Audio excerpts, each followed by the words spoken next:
What's going on, guys? It's Cliffy here. Now, before I get into the bulk of this episode, if you do want to pick up a copy of Cricket Coach 2014 for yourself, use the link down below in my description for an exclusive 10% discount. Right, guys, today we're here playing the first of two one-day internationals against England. I'm very sorry, but I did miss the first over out. I thought I had started recording. Turns out I hadn't. Was a little bit annoyed.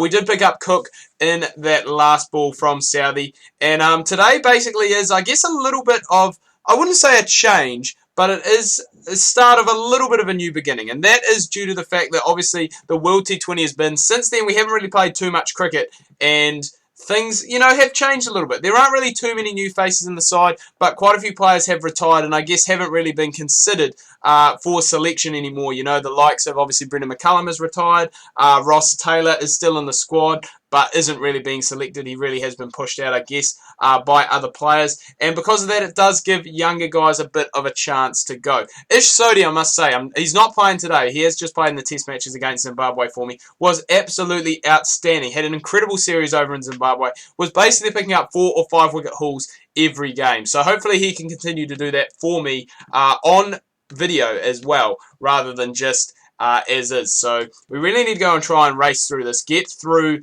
the innings as quickly as possible. Playing in England, we've got a good start. We've got Adam Milne in the side today as well, and we know how dangerous he can be, especially when given an opportunity. I guess to bowl probably more at the tail. Probably a guy who you really want to use the new ball with and at the death. So today probably not the best idea using him as like a second or third change bowler, which is what we have done. So because of that, they've gone and put on a little bit of a stand. So hopefully we can go and knock that out with the all-rounders in the way of Noah Barnett and Jimmy Neesham. But apart from that, nothing really to write home about. As I said, not much cricket has gone on since we won the World Cup. So I don't really have anything to talk about. As I said, I've talked about players who have retired. Apart from that, everyone is a couple of years older because for some reason after the World T20, we just didn't play cricket for a year. I'm not sure how that works, but it did just work.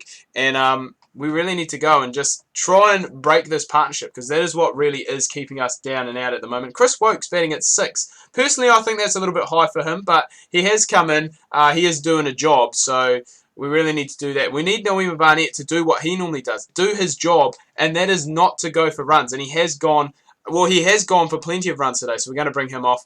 And we just need something. We need something to go our way. We just need a wicket, a little bit of luck, a stroke of genius, and then we will be right back in this game. Balance, he's gone for a 6. There's the 100 partnership. Not a nice way to return for Tim Southee. Come back, first ball, bang. 6, see you later. And we do Chris Woakes. Chris Woakes isn't this good of a batter. He is not a number 6. We need to get him out sooner rather than later, and that is what Southee has done. He has come back and he has broken the partnership. That is what he was brought back for, to do that job. So hopefully these new guys that England have aren't that great and we can really go and get through them at a decent pace. And players have gone off for rain. Typical. It would rain in England. In an English game, it would rain.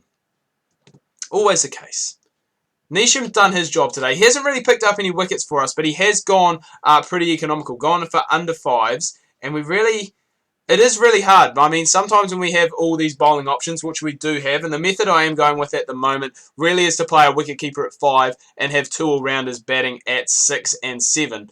So it does give us a lot of options, and I mean, today it was good because Noah Barnett went for quite a few. I think Nuttall has gone and picked up balance. He has, so no 100 for him, and this is where you want Adam Milne. This is where you want to save him. Obviously, the tail is still there. It is now exposed. And if you can bring him in like we have done now, he's only got 2 overs left, but he can be very, very lethal and he can pick you up wickets at a very, in a very short space of time. And I think that is why we have had so much success, probably not just in the World T20, but in this series full stop. And that is because our bowling to the tail over the past, I don't know how many episodes, has been absolutely outstanding. And because of that, we haven't gone for runs, the tail hasn't allowed to wag, and we have finished sides off quite often quite more often than not, inside of their allotted overs, whether it be a one-day international or whether it be a T20. So we'll be hoping to go and do that here again. 209, it's not the biggest total. There is a caught and bowled. 210 is what we are chasing. George Worker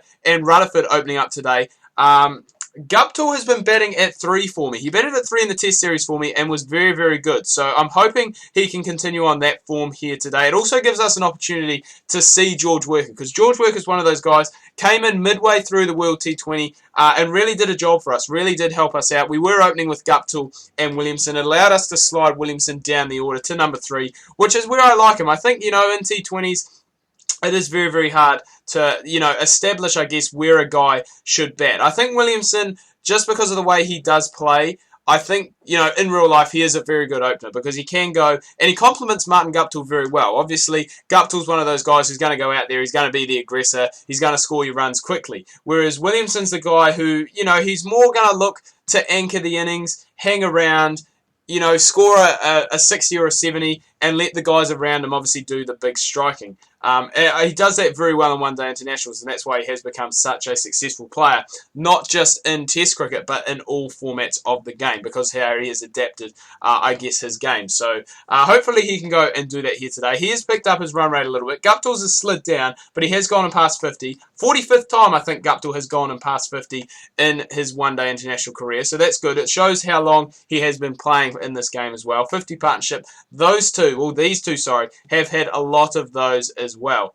And at the moment, they just seem to be going pretty much in cruise control. Not really going over the top, but these two playing very sensible cricket, playing very sensibly in a chase, just looking to go, and they want to be the guys to finish it. And that is what you want. That's what you want in, just as I say that, Guptill does go and get out. But, what you really want, what you want is guys who want to win the game for you.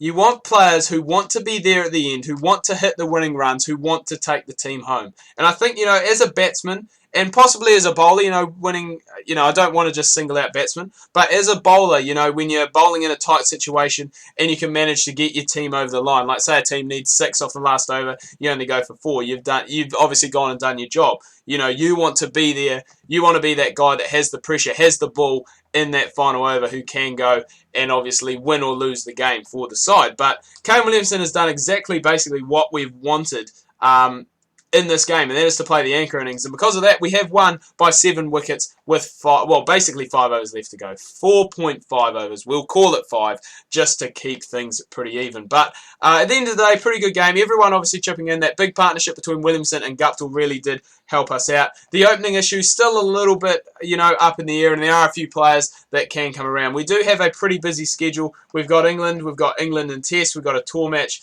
in Zimbabwe, a couple of T20s in West Indies, we're going to Australia, we're going to South Africa, so we are going all around the world pretty much. We're going back to the West Indies and back to Australia. And finally, we finish off 2022 with a tour to Sri Lanka for 3 T20 internationals. But anyway, guys, I'm going to wrap things up here. Do hope you enjoyed this video. If you have, please remember to leave a like. If you are new, please do subscribe. Make sure you check out my Facebook and Twitter links that can be found down below in the description. Hope you're having a good weekend so far. Make sure you tune in tomorrow. Don Bradman Cricket, not my career reborn. That was yesterday. You guys are going to be watching Cliffy's Champions League again. 4 incredible games just in round 9 of that Champions League. That is going to be an absolute tense finish. So make sure you do not miss that.